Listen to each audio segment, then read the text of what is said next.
Bienvenidas y bienvenidos a Cultura Circular en Conversación, una serie de audioentrevistas para explorar arte, cultura, ecología y cambio climático.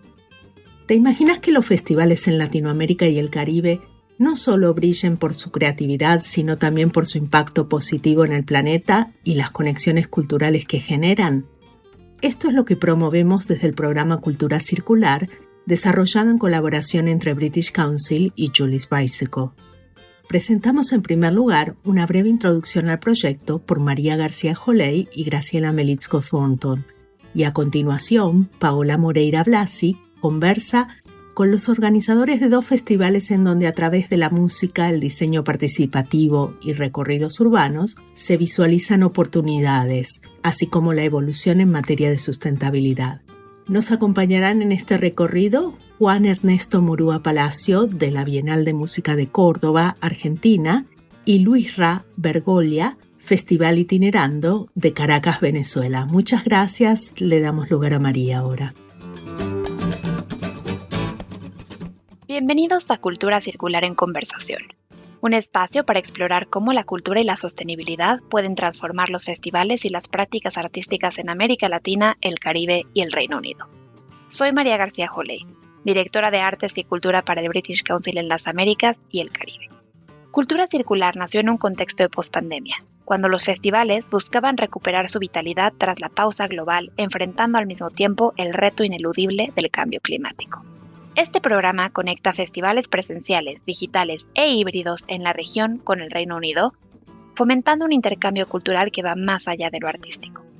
A través de mentorías con expertos, apoyo financiero y la integración de prácticas sostenibles, Cultura Circular impulsa nuevas formas de crear y vivir la cultura con responsabilidad ambiental. Con más de 110 festivales en 75 ciudades, hemos tejido una red de proyectos comprometidos con la sostenibilidad y la innovación. Gracias a la formación y el acompañamiento brindado a nuestros socios, promovemos mejores prácticas para reducir el impacto ambiental de la industria cultural. En este podcast exploraremos experiencias, desafíos e inspiraciones de quienes están transformando el sector cultural. Acompáñanos en este viaje. Muchas gracias, María. Y yo soy Graciela Melitzko Thornton desde Julie's Bicycle en Londres, una organización sin fines de lucro donde buscamos movilizar a los sectores del arte y la cultura en torno a la crisis del clima, la naturaleza y la justicia. Específicamente en Cultura Circular, nuestro rol se centra en el diseño de actividades tanto de capacitación, mentorías, colaboraciones en red, y así acompañamos a los festivales en sus acciones ambientales. Estoy muy contenta de poder compartir a través de estas audioentrevistas las experiencias de algunos de los festivales que participaron de las actividades de este programa y que sin duda conjugan la creatividad con el cuidado del ambiente y también promueven nuevas prácticas, marcando hitos en la construcción de un futuro alternativo tanto en materia ecológica como social. Les invitamos a escucharlos. Muchas gracias y hasta pronto. Hola a todos, les doy la bienvenida a este podcast donde hablamos sobre cultura circular. Soy Paola y hoy me acompañan Luis Ra desde Venezuela y Juan desde Argentina. Hola a los dos, ¿cómo están? Hola, buen día, buenas tardes a todos. Muchas gracias por la invitación. Gracias, Paola, por la invitación. Luis Ra, para empezar, ¿podrías contarnos sobre tu festival y el trabajo que realizas allí? Bueno, el trabajo que venimos haciendo desde Caracas tiene un antecedente importante y es que ya antes de asumir el reto de hacer un festival de recorridos urbanos que mezclara distintas movilidades sostenibles, veníamos trabajando con un programa social que bautizamos como Caracas en 365.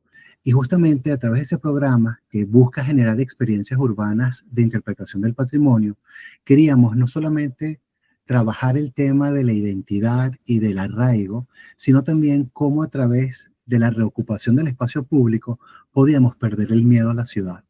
Y digo el miedo a la ciudad porque tenemos que recordar que Caracas estuvo rankeada no solamente a nivel nacional y latinoamericano, sino a nivel mundial como una de las ciudades más violentas del mundo. Eso nos hizo cambiar definitivamente las maneras en que interactuábamos con el otro y con el espacio público. El recorrido, la experiencia de interpretación en el espacio público nos permitió empezar a abrir un proceso de resiliencia que permitiera crear esas conexiones entre comunidades y poder acercarnos a espacios que incluso estaban abandonados o simplemente alejados por ser focos de violencia que de alguna manera nos permitían ejercer como el derecho a la ciudad. Entonces, digamos, con esa experiencia acumulada ya de 10 años, pensábamos que teníamos, no sé, éramos guapos y apoyados para poder entonces incursionar ahora a la escala de un festival en donde pudiéramos engranar espacio público, patrimonio y movilidad sostenible. Juan, y en tu caso, ¿cómo es el festival en el que trabajás y qué lo caracteriza? Nuestro festival se llama Bienal de la Música. Es un festival medianamente joven. Ahora estamos en la programación de la tercera edición. Es un festival que en su rubro en sí, como una Bienal de la Música, es algo novedoso porque no hay muchos antecedentes, sí de bienales, pero sobre la música no hay muchos antecedentes ni en el país ni a nivel mundial. Entonces eso siempre nos generó como algo que estaba bueno también porque no teníamos los márgenes de comparación, entonces podríamos ir haciendo cruces transdisciplinarios con distintas otras ramas del arte. La primera edición fue cuando estábamos saliendo de la pandemia, que acá en Argentina tuvo una situación de cuarentena muy fuerte, entonces el espacio público tomó un rol muy protagónico cuando se liberó esa cuarentena. Entonces nosotros tomamos como base, como guía del festival, trasladar todas las actividades hacia la ciudad, llevar actividades a lugares que tenían una vocación en el espacio público para albergar espectáculos, pero que estaban como invisibilizados o marginados por cuestiones ya sea de seguridad o por los usos.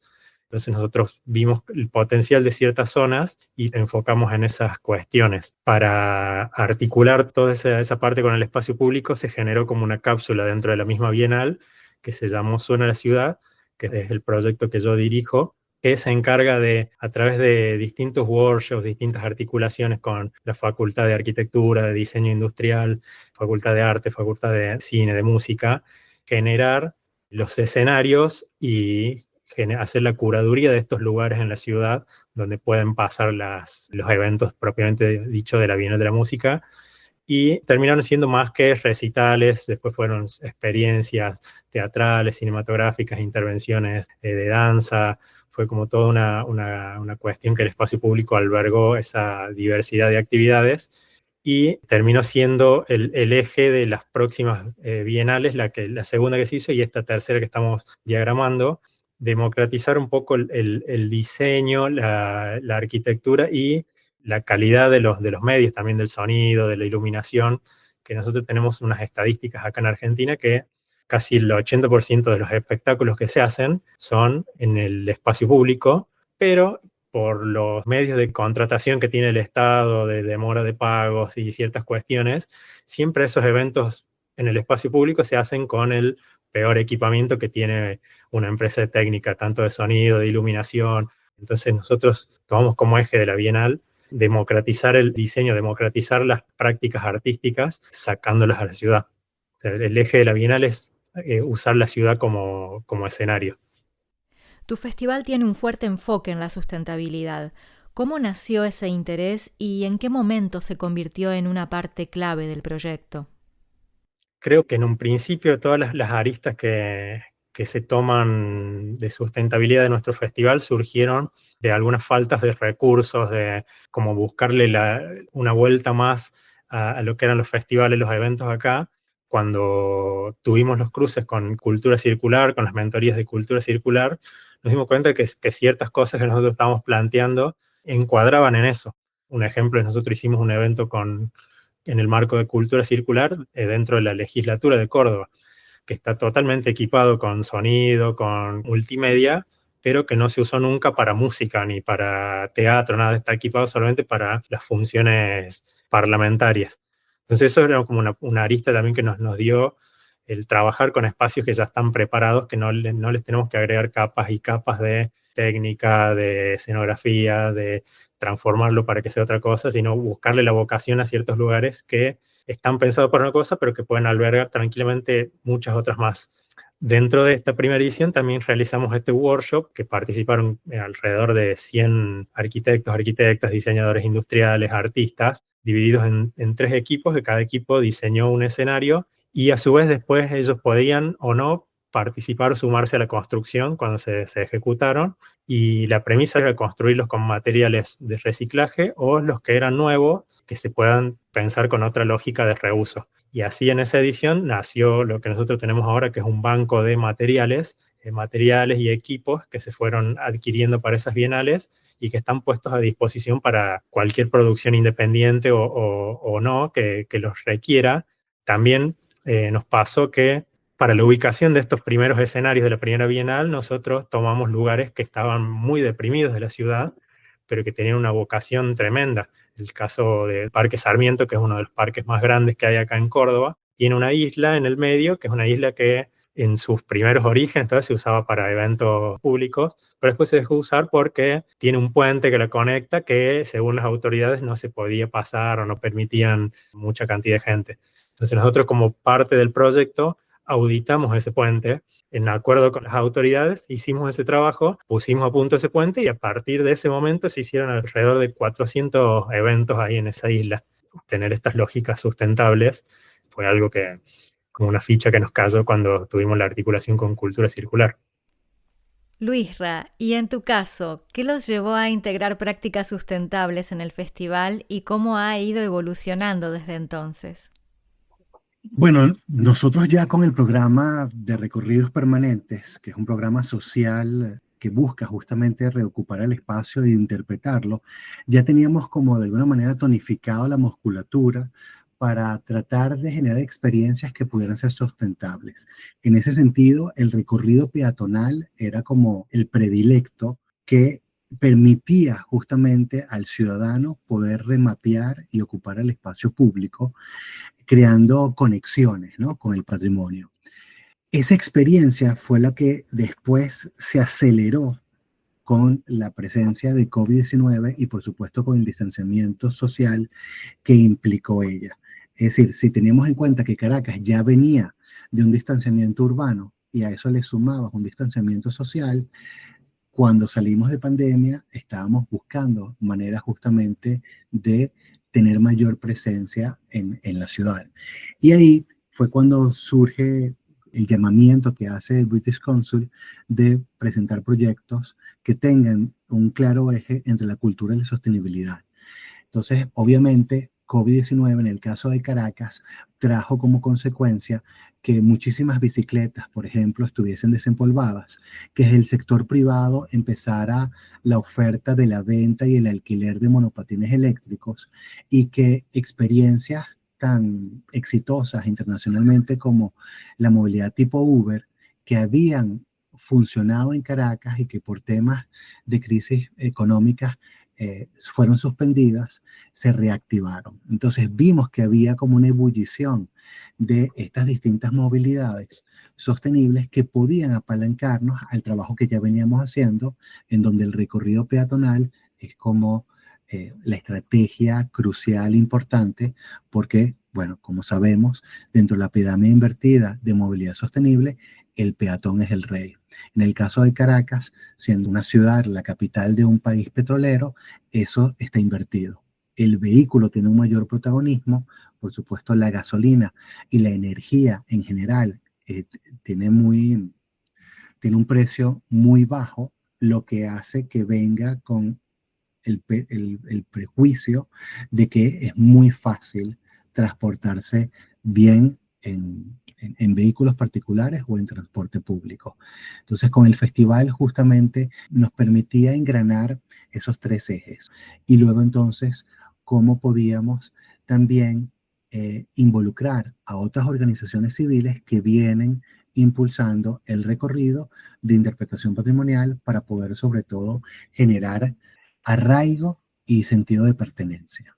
Entonces la sustentabilidad para nosotros es un apalancamiento del trabajo que ya veníamos haciendo de ocupar el espacio público como ciudadanos libres. En algunos otros países el recorrido urbano se entiende más como un espacio, como una actividad turística, de ocio y recreación, que no deja de serlo para el caso de Caracas, pero acá lo asumimos también como un ejercicio de ciudadanía, en donde podemos transitar libremente, sin la presencia de cuerpos policiales o de guardaespaldas, porque estamos empoderados con nuestra cédula para poder transitar libremente por la ciudad y con nuestros teléfonos celulares para poder convertirnos en los cronistas de la ciudad. Cómo poder generar contenidos, memorias positivas que se asienten en estos espacios que en algún momento fueron espacios de violencia. Qué interesante todo esto que nos decís, Luisra.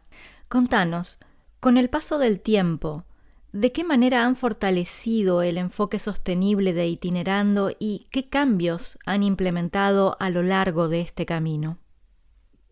Entendemos que tenemos que seguir apelando, a pesar de que queremos trabajar con otras movilidades, digamos que el eje transversal es el recorrido peatonal, porque con él nos permite seguir batallando en los derechos de la peatonalidad que en Caracas son muy desafiantes.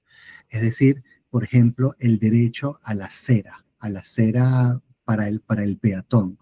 Queremos no solamente que sea una acera libre de obstáculos, sino que además venga acompañada de un equipamiento urbano que facilite ese derecho de caminar por la ciudad. Queremos aceras mucho más anchas que le ganen incluso a la dimensión de la calzada del vehículo, que estén libres de obstáculos, pero que además vengan con elementos como elementos podotáctiles que permiten a personas con discapacidad visual poder tener una navegación mucho más fluida sin la asistencia de terceros. Entonces, bueno, las aceras de Caracas no tienen esa calidad, tienen distintos obstáculos desde la señalética urbana, desde los kioscos, desde las raíces de los árboles que fragmentan este paso fluido y en casos más recientes, después de COVID, vimos cómo se trató de apostar a las rutas de bicicletas, que nosotros llamamos ciclovías, que fueron incorporadas a la calzada del peatón. Entonces, si la bicicleta tiene una velocidad diferente al del peatón, no puede estar sobre la misma calzada. Ella tiene que vivir con los vehículos. Entonces, Caracas se divide en 5 municipios. En el municipio más grande, que tiene mayor densidad, todo el programa de desarrollo de las ciclovías se montó sobre la acera. Entonces, bueno, aunque deberíamos estar ahorita discutiendo problemas de ciudades inteligentes, de incorporación de la tecnología, nos encontramos ahorita discutiendo problemas básicos del siglo XX, en donde queremos más bien reclamar nuestro derecho. Y el recorrido urbano, el recorrido peatonal, en el caso de Caracas, es una manifestación para decir, aquí estamos, queremos mejores equipamientos, mejores aceras, porque estamos ejerciendo este derecho, a pesar de que la movilidad en Caracas sea sobre todo a través de vehículos particulares y de transporte de combustión de gasolina. Juan, en el caso de la Bienal, ¿cómo ha evolucionado este enfoque de sustentabilidad a lo largo de las ediciones? ¿Qué transformaciones han incorporado? Bueno, algo que se ha incorporado en las sucesivas ediciones y en esta edición que se está programando es algo que está muy, muy ligado también a lo que contaba Luisra. Nosotros nos asociamos con una serie de agrupaciones que militan acá en Córdoba por esta accesibilidad universal de la ciudad. Uno de los grupos más fuertes con los que estamos trabajando se llama Juntas por el Derecho a la Ciudad, que es un colectivo de mujeres arquitectas, diseñadores, abogadas. Entonces nosotros nos apoyamos mucho en ese grupo para generar de entrada como una accesibilidad universal para todos los eventos que nosotros hagamos con la Bienal, tanto las intervenciones estas que hacemos en el espacio público como las más convencionales, y a su vez dejar también como un legado a la ciudad de ciertas pruebas, ciertos ensayos que se hacen con respecto al tránsito, a la articulación con los medios de transporte público, el uso de las veredas, las aceras, como mencionaba Luisra. En todas las ediciones le vamos dando un agregado más. Nosotros ahora también hemos tenido como articulaciones muy fuertes con los organismos del Ministerio de Medio Ambiente, organismos que se encargan de la recolección de residuos, de procesado también de materiales, de residuos para poder reutilizarse.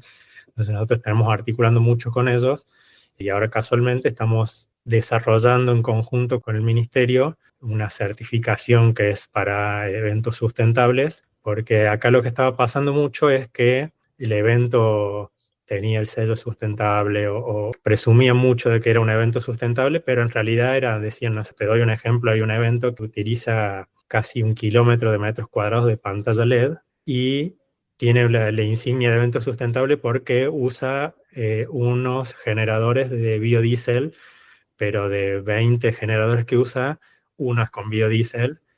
Entonces hay una cuestión ahí de que de entrada el evento no se cuestiona, decir, bueno, hace falta que usemos 1 kilómetro de pantallas LED.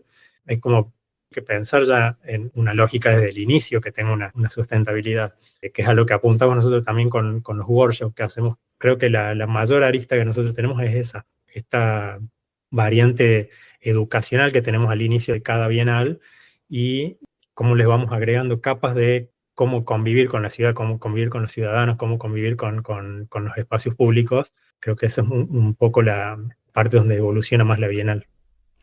Y en este sentido, ¿qué transformaciones han notado en la comunidad precisamente a partir del festival?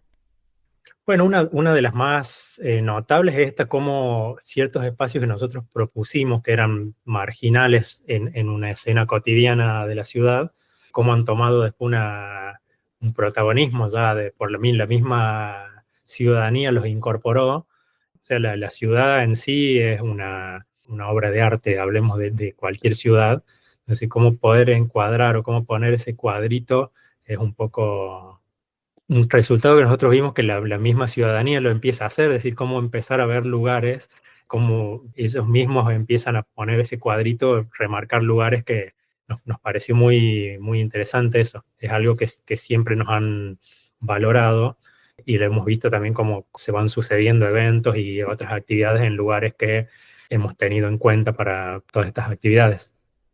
Luisra, y en el caso de Itinerando, ¿qué cambios han observado ustedes en la relación de la gente con la ciudad desde que comenzaron con el proyecto? La primera transformación importante fue como puertas adentro. Nosotros pensábamos que ya nuestras prácticas eran suficientemente sostenibles en el sentido de que los recorridos ya, digamos que el recorrido peatonal, el recorrido en bicicleta o en monopatín emite pocas emisiones contaminantes, ¿no? Entonces ya pensábamos que teníamos como que la tarea ganada, pero es realmente después de la incursión en el programa de Cultura Circular y sobre todo de las mentorías de Julie's Bicycle que entendíamos que también podíamos hacer cambios paradigmáticos puertas adentro, es decir, como equipo de trabajo. Nosotros pensábamos que la sostenibilidad ocurría del escenario hacia el público, por así decirlo, ¿no? Y más bien la transformación paradigmática fue de cómo nosotros como equipo de trabajo, a la hora de diseñar, planificar y ejecutar proyectos, podíamos ser sostenibles. Ver casos positivos que fueron los que de alguna manera nos abrieron la mentalidad en las mentorías con Graciela, de Julie's Bicycle, vimos como otros casos prácticos exitosos habían buscado soluciones de bajo impacto económico y ambiental para lograr los mismos objetivos. Creo que son las pequeñas acciones las que van teniendo una sumatoria considerable. Juan, y en la Bienal, ¿cómo ha impactado su experiencia en el programa en la manera en que organizan el festival? ¿Hubo algo en particular que les haya sido especialmente útil? Sí, un poco en un principio fue como encontrarnos con un panorama que nosotros desconocíamos o teníamos como esa concepción de lo sustentable, de lo circular, como una cosa más preseteada y poder ser parte del programa, tener el cruce con todos los festivales que participaron, con todas las personas que dieron las mentorías, nos abrió un panorama tremendamente amplio de decir, bueno, cómo ponernos a pensar, fue algo que nos marcó mucho porque frenamos con todo lo que estábamos haciendo y para repensar casi todas las aristas que forman parte de la Bienal en clave de lo que nosotros pudimos ver en el programa de Cultura Circular. Dentro del marco de la segunda Bienal, dentro de uno de los workshops, desarrollamos una pieza que a nosotros nos permite tomar datos, generar métricas de cómo el público lo utiliza, cómo se comporta en el lugar, cómo poder ir a diferentes lugares. Es una pieza que está toda construida con plástico reciclado, una pieza inflable, un escenario inflable que en desuso entra en una carrión. Entonces era algo que nos permitía ahorrar mucho tiempo, costos de traslado, de infraestructura de montaje, de técnica. Era una pieza que nosotros la desarrollamos para poder ensayar y poder ir evaluando lugares, evaluando audiencias, evaluando artistas, cómo funcionaban con estas lógicas, todo en pos de buscar una respuesta, por así decirlo, hacia dónde van las nuevas prácticas artísticas.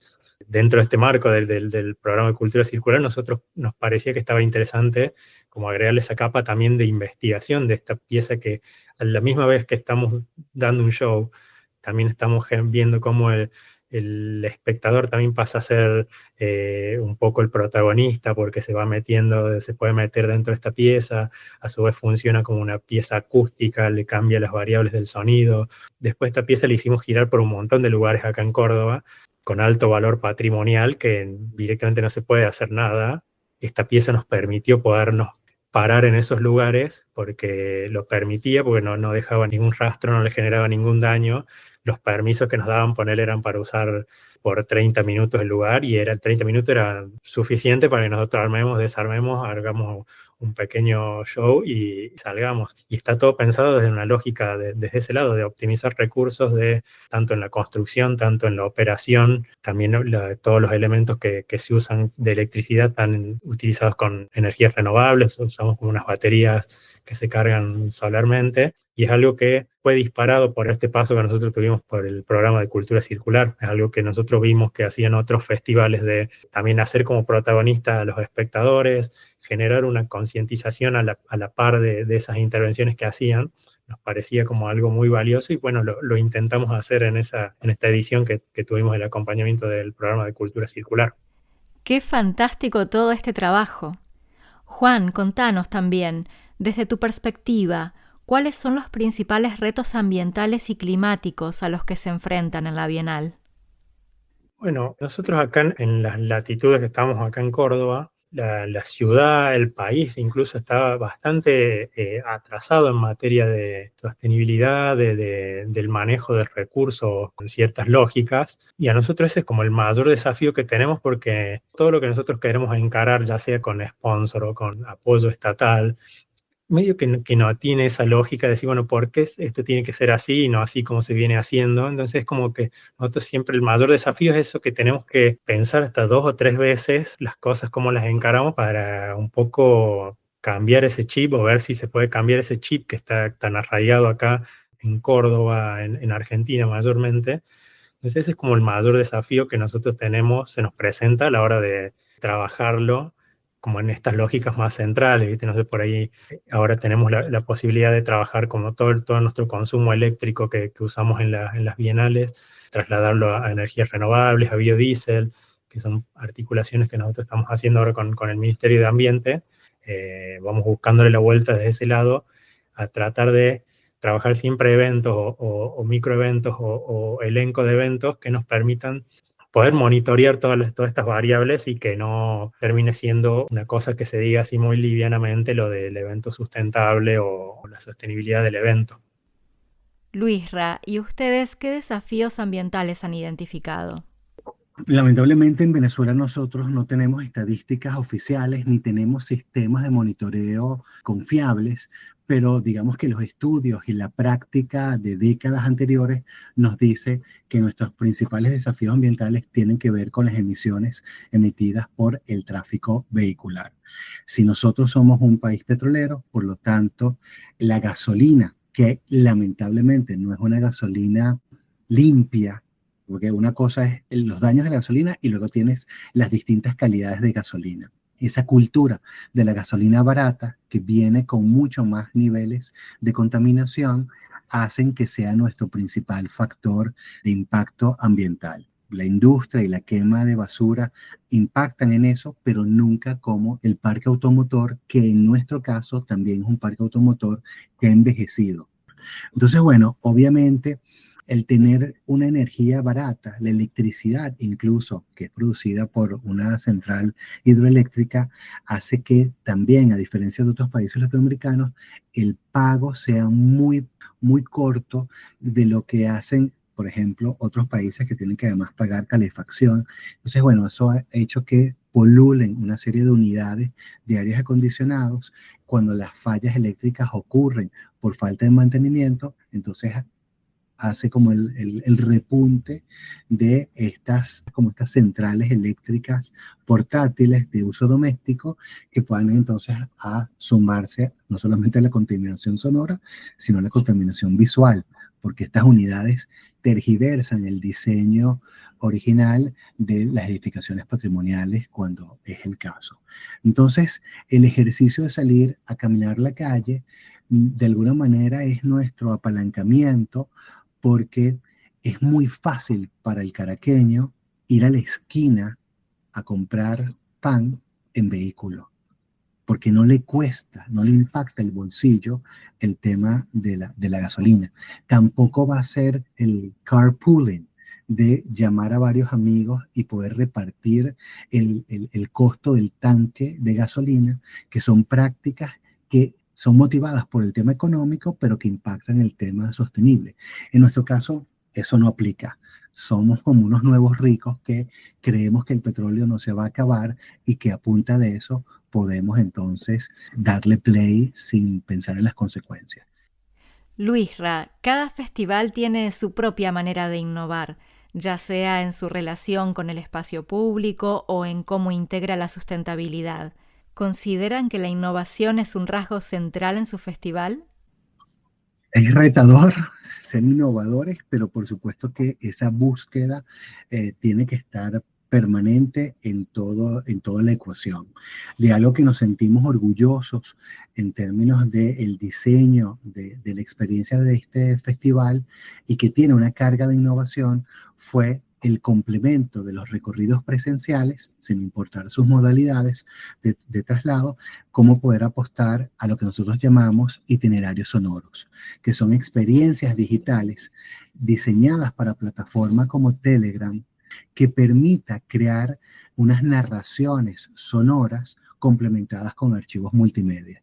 Entonces, estos itinerarios sonoros, nosotros los pensábamos bien como un complemento de la experiencia presencial, que tú pudieras ir escuchando estas cápsulas sonoras narradas por expertos en la materia, arquitectos, sociólogos, artistas, que tenían la oportunidad de reinterpretar un sitio, un espacio, un vecino, un personaje, algo que fuese considerado de valor por la comunidad, que además pudiera complementarse con archivos multimedia, como mapas interactivos, con fotografías comparativas de antes y después, y luego descubrimos que los maratonistas tienen una aplicación muy buena que les generaba una vista, vuelo de pájaro del recorrido que habían hecho en el maratón. Nos apoyamos de esta aplicación para generar unos videos 3D que mostrara a aquellos que o bien estaban caminando o desde la comunidad de la casa por problemas de movilidad o simplemente un tema de preferencia, hacer estos recorridos sonoros les permitía también ver una visualización del contexto en que ocurrían estas caminatas o estos itinerarios sonoros. También de la palabra registrada, de esa narración como archivo de audio, asienta memoria, ¿no? Nuestras experiencias las entendimos desde el principio que eran experiencias efímeras. Entonces, la importancia de asentar esa memoria a través de bien de estas narrativas orales llevadas a registro o también complementarlas con duplas de cronistas urbanos. El Festival Itinerando contempló 9 itinerarios en distintos segmentos, trazos de la ciudad que de manera secuencial permitían remapear la ciudad de oeste a este. Entonces, cada recorrido que tenía una alianza con un guía particular que era experto en ese espacio y que tenía una preferencia hacia una movilidad, también entonces pudo registrarse con estas duplas de lo que llamamos los cronistas urbanos. Juan, ¿y en la Bienal qué lugar ocupa la innovación?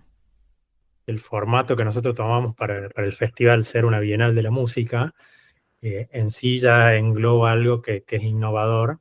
Entonces por ahí nosotros desde el formato ya estamos como trabajando o tenemos que generar cosas dentro de un marco que no se ha hecho antes. A la vez es algo que puede ser negativo, pero también súper positivo porque nos permite ir buceando en ciertas cuestiones que son bastante interesantes. Buscar estas nuevas lógicas también de articulaciones con organismos, con colectivos, esa es una variable que noto como innovadora porque no venía sucediendo. Nosotros cuando buscábamos también ser parte antes de otros eventos que hacíamos antes de la Bienal, nos resultaba muy difícil encontrarnos con alguien que nos pueda asesorar o con alguien que nosotros podamos sumar a un equipo. Entonces, como a nosotros nos costó mucho eso en un primer momento, a partir de que lo pudimos lograr nosotros para nuestra organización de la Bienal, lo pusimos como bandera, que eso lo íbamos a exteriorizar de la forma más amplia que pudiésemos. ¿Cómo creen que su festival contribuye a la construcción social y cultural? Hemos visto que muchos de los artistas que han participado, ya sean en el line-up de los festivales y que han participado en los workshops o en actividades de diagramación, han ido como incorporando ciertos parámetros a sus propias prácticas. Entonces nosotros también veíamos cómo trabajar en una escala muy micro, esta reconversión o este camino hacia eventos o hacia habitar las ciudades más sustentables. También como ciertos artistas empezaban a tener una conciencia de el impacto que tenía su presentación en un festival en cuanto, no sé, a la huella de carbono. A estos artistas les interesaba decir, bueno, yo de ciertos festivales participo y ciertos festivales no. A través de información o el paso por la Bienal, muchos artistas tomaron esa posición. Nos parece muy interesante también y lo veíamos como una especie de legado o algo así que se puede ir trabajando también más en profundidad. Más allá de la movilidad sostenible, Itinerando también invita a redescubrir los espacios públicos de Caracas. ¿Cómo está impactando el festival en el vínculo de la comunidad con su ciudad y su patrimonio urbano? Algo que nos dio muchísima satisfacción en el diseño de este festival era que teníamos la oportunidad de generar experiencias, en este caso 9 experiencias, cada una apoyadas con una movilidad en particular. Tratamos de hacer un estudio importante de cuáles eran las condiciones, no solamente de presencia de patrimonio importante, bien estatuaria, edificaciones patrimoniales, presencia de vecinos ilustres, sino que ese segmento de la ciudad también nos hablaba de una vocación hacia la movilidad. Entonces ahí empezamos a hacer una curaduría de 3 niveles. Entonces, para generar ese sentido de comunidad entre el participante y el espacio a recorrer, era justamente buscar experiencias en donde el patrimonio estuviese localizado en zonas no turísticas o en todo caso zonas vulnerables. Entonces, estamos muy satisfechos de que para el caraqueño la opción de la movilidad sostenible como un sistema de apoyo a una experiencia de ciudad le permite construirse a él como un ciudadano mucho más empoderado. Luisra y Juan, muchísimas gracias por esta charla y por compartir el increíble trabajo que hacen en sus festivales. No, gracias a ti, gracias a Julie's Bicycle y al British Council, de nuevo para ponernos un amplificador de nuestras experiencias y de también otra vez poder escuchar experiencias vecinas que queremos conocer mucho más de cerca. Bueno, muchísimas gracias, agradecidos de ser parte también de este repositorio de información que es este podcast también para poderlo consultar, revisitarlos nosotros mismos y poderle aportar a los demás festivales o quienes puedan o necesiten oír de estas prácticas, y agradecerles a Julie's Bicycle, al British Council por generar estos espacios. Felicitaciones y hasta la próxima.